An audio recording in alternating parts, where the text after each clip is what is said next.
Imagine you walk into your neighbor's garage and see his brand new Tesla Model S. Shiny, expensive, worth about $80,000.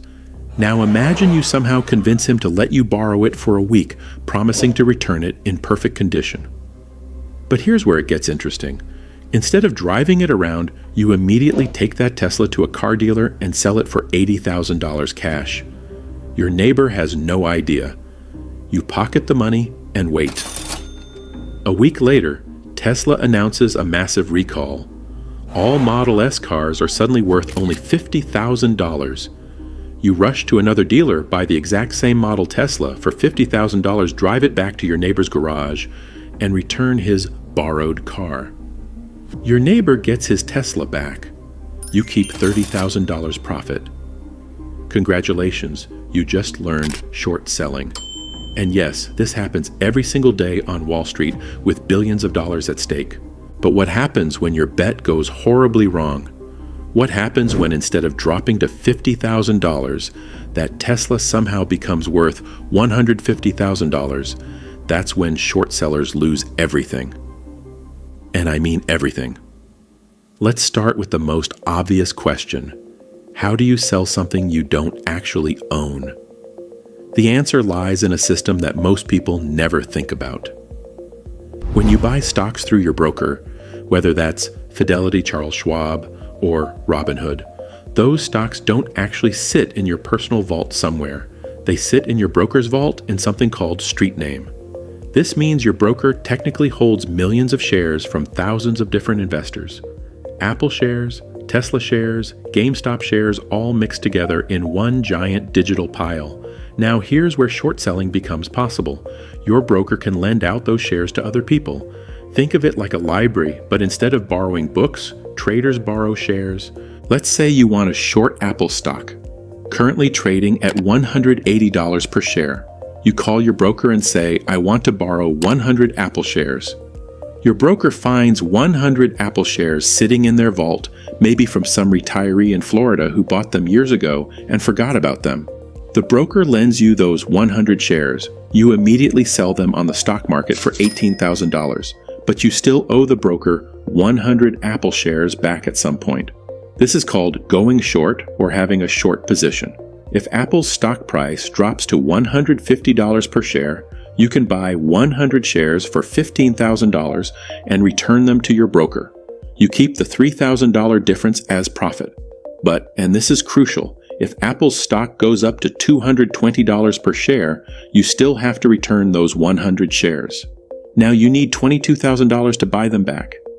You lose $4,000. The retiree in Florida never knows his shares were borrowed. He still shows 100 Apple shares in his account. If Apple pays a dividend, you have to pay that dividend to him out of your own pocket while you hold the short position. It's like borrowing someone's cow, selling the cow, and still having to provide milk to the original owner until you can find another identical cow to return. Short selling isn't just a financial transaction. It's a psychological warfare against human optimism. Think about it. The entire stock market is built on a simple premise: companies will grow, innovate, and become more valuable over time. Most investors are what we call long. They buy stocks hoping the price goes up. Short sellers are the pessimists.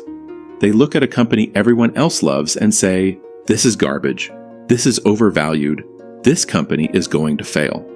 And sometimes they're absolutely right.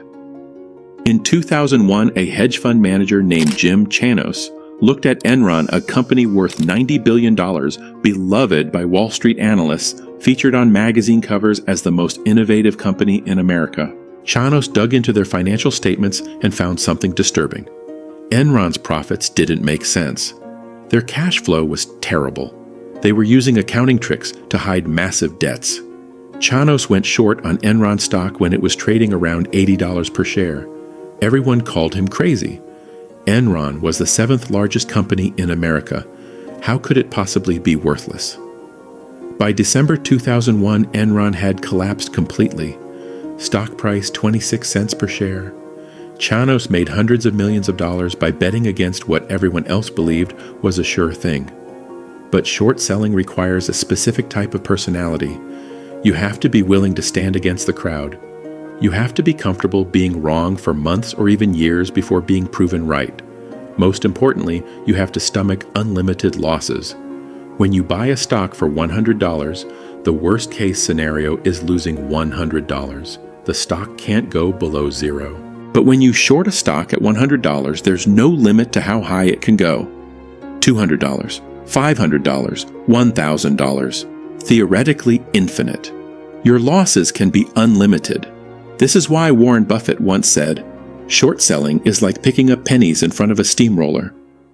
January 2021. GameStop stock was trading around $20 per share. A dying video game retailer with more debt than cash-bleeding customers to online competitors. Several hedge funds, including Melvin Capital, had massive short positions against GameStop.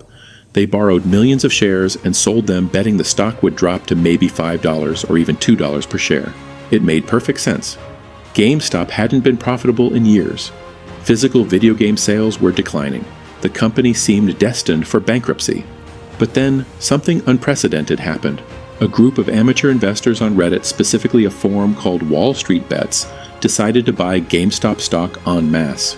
Not because they believed in the company's fundamentals, not because they thought GameStop had a bright future. They bought it specifically to hurt the hedge funds who were shorting it. This created what's called a short squeeze. Remember, short sellers have to eventually buy back the shares they borrowed to return them. If a stock's price starts rising rapidly short, sellers face a horrible choice: cut their losses and buy back the shares at a higher price, or hold on and hope the price comes back down. But when short sellers start buying to close their positions, they're adding even more buying pressure to the stock. This pushes the price higher, which forces more short sellers to buy, which pushes the price even higher. It becomes a feedback loop of pain. GameStop went from $20 to $40, then $80, then $200. At its peak, it hit $483 per share. Melvin Capital, which had shorted GameStop, heavily lost $6.8 billion in January 2021 alone. They eventually went out of business entirely. Individual Reddit users who bought GameStop for $20 and sold at $400 made 2,000% returns in a matter of weeks. The short sellers who borrowed shares at $20 and had to buy them back at $400 lost 2,000% of their initial investment. Some lost everything. September 16th, 1992. A date that would forever be known as Black Wednesday in British financial history. George Soros, a Hungarian-American hedge fund manager, was about to execute the largest short trade in history. His target wasn't a company. It was an entire country's currency. At the time, Britain was part of the European exchange rate mechanism, which tied the British pound to other European currencies at fixed exchange rates. The Bank of England was committed to keeping the pound strong no matter the cost. But Soros saw a fundamental problem. Britain's economy was weak. Inflation was high. Interest rates were unsustainable. The pound was artificially overvalued. He decided to short the British pound. Soros borrowed £6, $5 billion worth of pounds from various banks, and immediately sold them for other currencies, primarily German Deutsche Marks. This created massive selling pressure on the pound. The Bank of England fought back. They spent billions of dollars buying pounds to support the currency. They raised interest rates from 10% to 12%, then to 15% in a single day, trying to make holding pounds more attractive. But Soros had deeper pockets and stronger conviction. As the day progressed, it became clear that the Bank of England couldn't win this fight. They were burning through their foreign currency reserves trying to prop up the pound. Other investors started following Soros's lead, shorting pounds and adding to the selling pressure. By evening, the British government surrendered. They withdrew the pound from the European exchange rate mechanism and let it float freely. The pound immediately collapsed.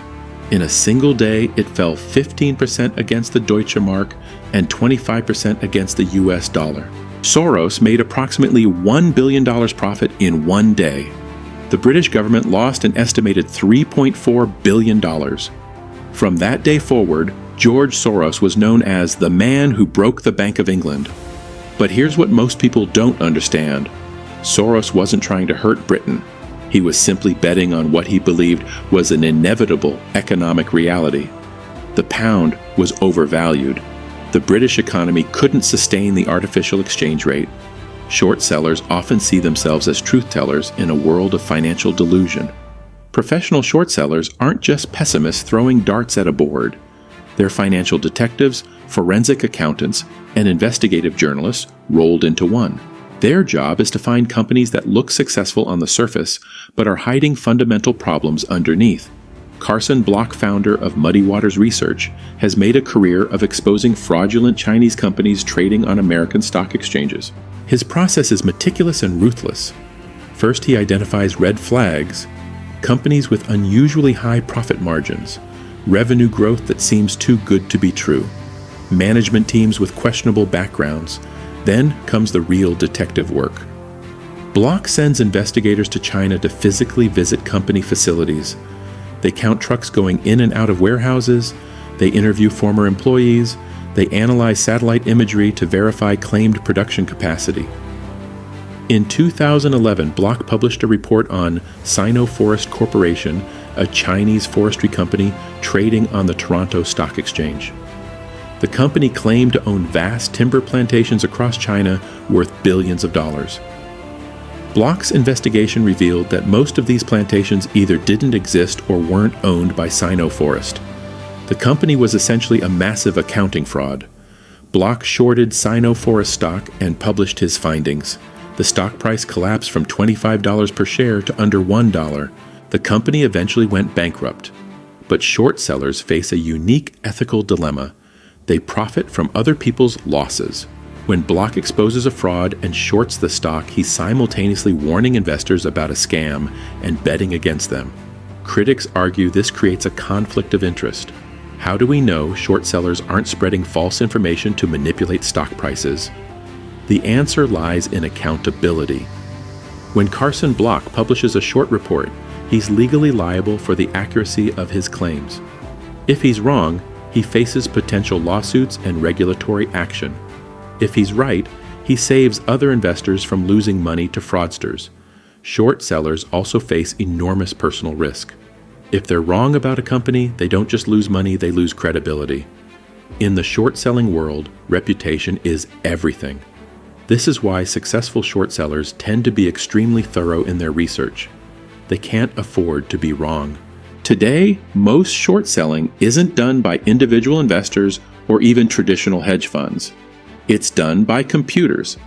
Algorithmic trading systems can identify overvalued stocks and execute short trades in microseconds. They analyze thousands of data points, earnings reports, social media sentiment, news headlines, trading patterns, and make split-second decisions about which stocks to short. High-frequency trading firms use mathematical models to find tiny price discrepancies between different markets. If Apple stock is trading for $180.01 on the New York Stock Exchange, but $180.03 on NASDAQ, a computer can short the higher price shares and buy the lower price shares, simultaneously capturing the 2-cent difference. These trades happen millions of times per day, with computers holding positions for seconds or even milliseconds. But algorithmic short selling has created new problems.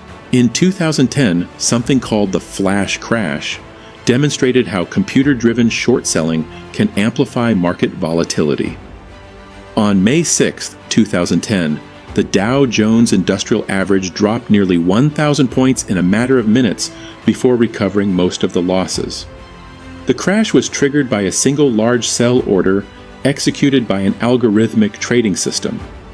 But as the selling began, other algorithms interpreted the dropping prices as a signal to short more stocks.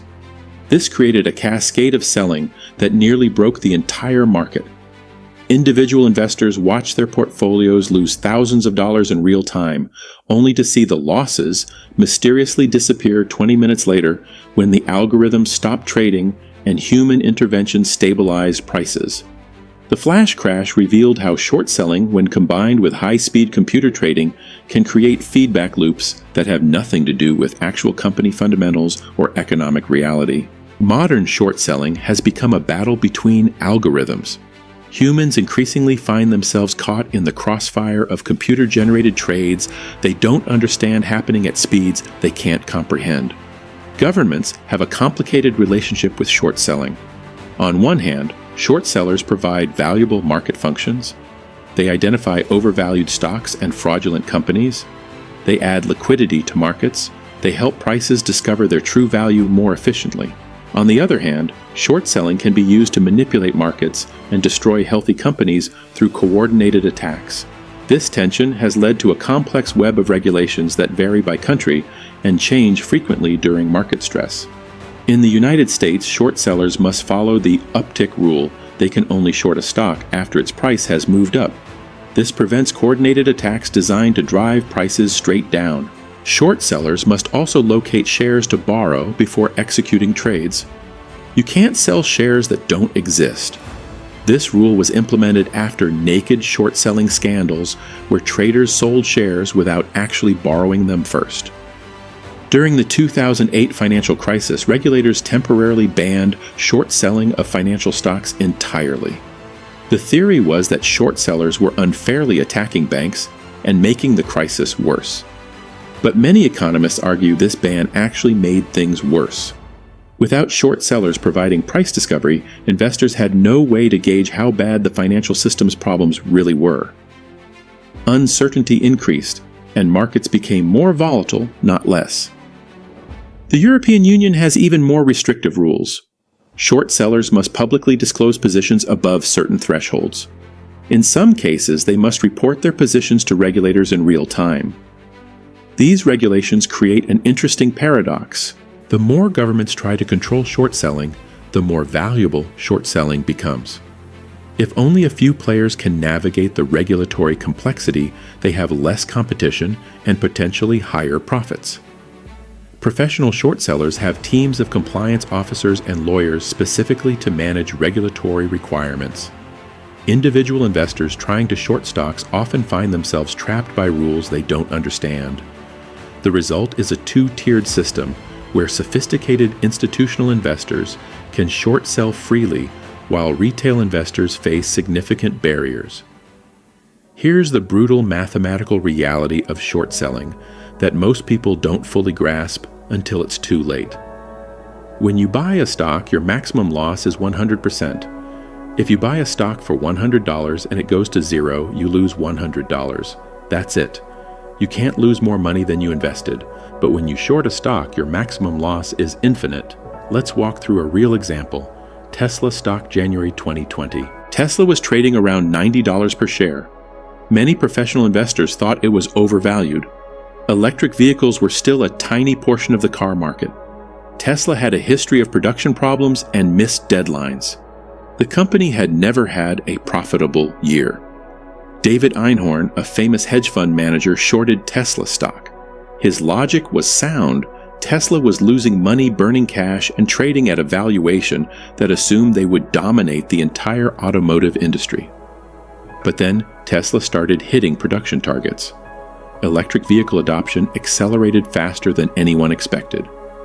Most importantly, Tesla began posting consistent quarterly profits. The stock price started climbing. $120, $150, $200.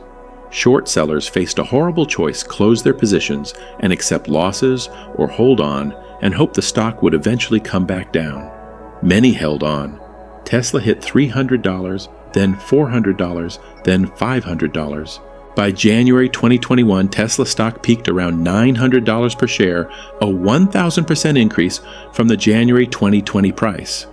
Anyone who shorted Tesla at $90 and held the position would have lost 1,000% of their initial investment. If they shorted $10,000 worth of Tesla stock, they would owe $100,000 to buy back the shares. This is called a margin call.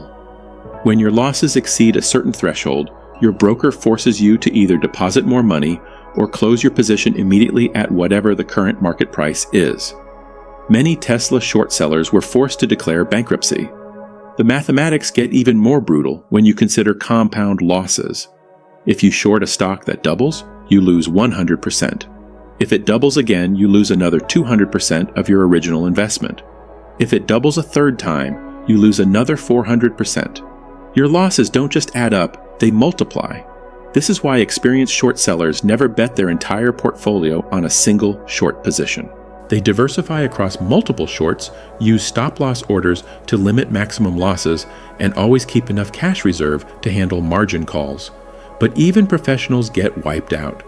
Between 2010 and 2020, short sellers lost an estimated $400 billion betting against Tesla, Amazon, Netflix, and other tech stocks that kept rising far beyond what traditional valuation metrics suggested was rational. The lesson: short selling isn't just about being right. It's about being right at the right time with the right position size and enough capital to survive being wrong longer than you expected. So there you have it. Short selling explained like, you're 5, except most 5-year-olds probably have better risk management than professional short sellers. Here's the irony that nobody talks about short selling is simultaneously one of the most sophisticated and most primitive activities in finance.